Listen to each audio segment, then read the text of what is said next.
Doctor Hahnemann को tribute करने के लिए ये तीसरा शॉर्ट केस है जो मैं होम्योपैथिक स्टूडेंट्स के लिए बना रहा हूँ। बिगिनिंग होम्योपैथ है वो इससे फ़ायदा दे सकते हैं। ये क्रॉनिक केस है, ये एक ऑटोइम्यून डिसऑर्डर है। ऑटोइम्यून डिसऑर्डर भी एक सीलिक डिजीज़ है। सीलिक डिजीज़ इस दौर में बहुत बड़ा एक चैलेंज बन गया, ऑटोइम्यून डिसऑर्डर है। जैसे ही ये बच्चे अक्सर आते हैं, बड़े भी, अब तो ये हर ग्रुप के केस को अफेक्ट करने लग गया, लेकिन मोस्टली इसमें बच्चे ज़्यादा इन्वॉल्व होते हैं। जैसे ही बच्चे गंदम या गंदम से बनी कोई भी चीज़ खाते हैं तो बॉडी क्या करती है कि ग्लूटन जो गंदम में एक प्रोटीन होती है उसके अगेंस्ट एंटीबॉडीज़ बना देती है, और इम्यून सिस्टम फाल्सली ग्लूटन को एक फॉरेन पार्टिकल समझता है और इसके अगेंस्ट जब एंटीबॉडीज़ बनाता है तो वो एंटीबॉडीज़ क्या करती है, हमारी स्मॉल इंटेस्टाइन को डैमेज करती है। जब स्मॉल इंटेस्टाइन को डैमेज करेगी तो उसके फिर नंबर ऑफ सिम्टम्स हैं, जीएन की सिवियरिटी आएगी, डायरिया, मोशन, वॉमिट, पेट का पूजा, इस तरह के साइन आएगी। या दूसरे फिर बच्चों में ग्रोथ नहीं हो रही होती, बच्चों में हाइट भी बढ़ रही, ग्रो वेट इवन ड्रॉप होता है बढ़ने की बजाय। पेरेंट्स कहते हैं डॉक्टर साहब पिछले साल भी ये वही कपड़े पहनता था, उसने उससे पिछले साल भी पहनता था, अभी भी ये वही पहन रहा है। तो ये ओवरव्यू था एक सीरियस डिजीज़ का। ये बच्चा था मेरे पास आया, उसकी बच्चे की एज थी तकरीबन 4.5 साल। उसके वालिद ने बताया, उसने कहा डॉक्टर साहब मेरे बच्चे को वॉमिट नहीं रुकती। मैंने बच्चे को ग्लूटेन फ्री डाइट पे शिफ्ट भी कर दी है, फिर भी उसकी वॉमिट नहीं रुकती, और जैसे ही कुछ खाता है वॉमिट कर देता है। एक दूसरा, उसने कहा डॉक्टर साहब इसके पेट में दर्द रहती है, और अक्सर जैसे ही सो के उठता है तब दर्द होती है, नाश्ते के बाद ज़्यादा होती है। जैसे ब्रेकफास्ट करेगा बच्चा उसके बाद इसमें पेट दर्द की स्ट्राइक अक्सर करता है, वो लाभ ज़रूरी करता है। मोशन है, लंबे अरसे से मोशन आ रहे हैं, वो भी स्टिल आ रहे हैं। उन्होंने कहा ग्लूटेन फ्री पे करने से मोशन तो संभव फिर भी रुक गए हैं, लेकिन जो इसका वॉमिट वाला सिलसिला है वो भी तकलीफ जा रही है। जब बच्चे को उसका मेंटल एस्पेक्ट देखा, ये अभी हमने पहली जितनी मैंने चीज़ें देखी, ये मैंने फिजिकल एस्पेक्ट देखा। पेशेंट जब जिन साइन सिम्टम्स के साथ बच्चा मेरे पास आया था वो बताया। अब मेंटल एस्पेक्ट में बच्चा इतना कम्युनिकेटिव था, जो मेरे पास आया मैंने कहा अस्सलाम वालेकुम क्या आ रहा था, जो मैंने अस्सलाम वालेकुम कहा तो वो जब भी डालने आ गया मेरे साथ, वो हक करने आ गया। 4.5 साल का बच्चा है।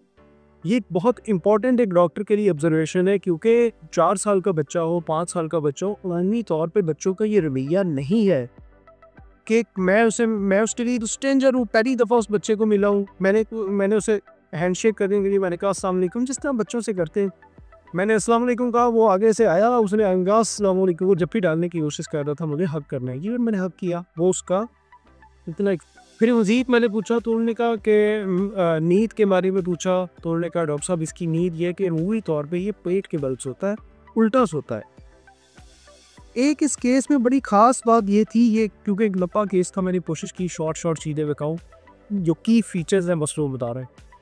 एक ख़ास बात ये थी इस बच्चे की, जब मैंने बच्चे को देखा तो उसकी आई लैशेस, ये जो आई लैशेस होती है बहुत ज़्यादा लंबी थी, और मतलब हम रूटीन में जितने भी किशोर देखते हैं तो वो कभी पे ये ऐसा फीचर थी कि सब पे नज़र जाए, लेकिन ये उसका एक रिमार्केबल फीचर था। मैं आपको इसकी तस्वीरें भी आप देख सकते हैं, एक बड़ा रिमार्केबल फीचर था।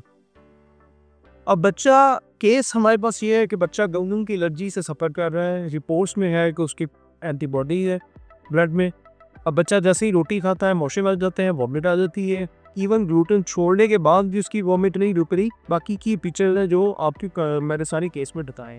आप लोग को गेस करना चाहें तो कर सकते हैं, बाकी मैं आपको रेपर्टरी चार्ट दिखाता हूँ। अब रेपर्टरी का चार्ट आप लोगों के सामने, सबसे पहली जो रुब्रिक ली मैंने वो ली कि आईलैशेस इलोंगेटेड है, जो स्टमक है वॉमिट है, सुबह मॉर्निंग राइजिंग हो, जैसे ही सो के उठता है बच्चे को वॉमिट आती है, उसके बाद भी आती है, लिक्विड्स ले रहा तभी वॉमिट आएगी। फिर एब्डोमेन पेन का एक करैक्टर बड़ा ख़ास था कि बच्चा जैसे ही ब्रेकफास्ट करेगा उसके बाद उसको पेन होती है, सुबह सो के उठने के बाद पेन होती है। क्रॉनिक डायरिया वो भी सिम्टम दे। और आखिरी एक बच्चे का एक और इम्पोर्टेंट फीचर ये था कि जैसे ही बच्चा सोता है तो वो हमेशा पेट के बल सोता है, उल्टा सोता है। जब मैंने ऐसे सारी सिम्टम ली तो इस बच्चे की रेमडी फास्फोरस निकली। विद इन 1 मंथ फास्फोरस देने से बच्चे की जो वॉमिट थी और उसकी एब्डोमिनल पेन थी, जीआईटी की जितनी कंप्लेंट्स थी वो सारी सेटल हो गई। ग्रेजुअली 2-3 मंथ्स में, आफ्टर 2-3 मंथ्स मैंने उसको ब्रूटम पे शिफ्ट किया। ब्रूटम बच्चा गंदुक, वो फिर बच्चा पहले क्या था, बच्चा के गंदम छोड़ के भी वो नॉर्मल नहीं हो पा रहा था। अब बच्चा गंदम वाली रोटी खाने के बाद भी उसको जीआईटी के साइन सिम्टम नहीं आए। अब यहाँ तक भी हम नहीं रुकते, फिर ट्रीटमेंट अभी चलता रहा। ऑफ एंड ऑन, अगर दरमियान में एक्यूट कोई भी एपिसोड हो तो हम उसको एक्यूट ही समझ के सेटअप करते हैं। दरमियान में बुखार हो गया, नज़ला ज़ुकाम, तो हम उस तरह चलते हैं। गंदम खाने लग गया, रोटी खाने लग गया, जो चाहता था गंदम वाली चीज़ें खाने लग गया। बच्चे का हम वेट देखते रहे, बच्चे की चीज़ें ग्रेजुअली, बच्चे का वेट, बच्चे की HB, सारी चीज़ें इम्प्रूव होने लगी। 1 साल के बाद बच्चे का मैंने फिर टेस्ट भी दोबारा रिपीट करवाया कि ठीक है, क्लिनिकली बच्चा फिट है, लेकिन बायोकेमिकली भी बच्चे का फिट होना बड़ा ज़रूरी है। कि अब उसके टेस्ट करवाए तो ये आप टेस्ट पे देख सकते हैं बच्चे के, बच्चा पकड़ती खालियाँ है अल्हम्दुलिल्लाह। हुआ ये कि बच्चे का फिर मैंने ट्रीटमेंट बंद कर दिया। बच्चे के वालिद ने क्या किया कि भैया 2 साल बाद फिर वो किसी चाइल्ड स्पेशलिस्ट के पास गए, तो उन्होंने कहा कि आपके बच्चे को ठीक था। उन्होंने कहा वो ठीक हो गया होम्योपैथी के लिए। उन्होंने कहा ये तो हो नहीं सकते, इसका टेस्ट दोबारा करवाएं।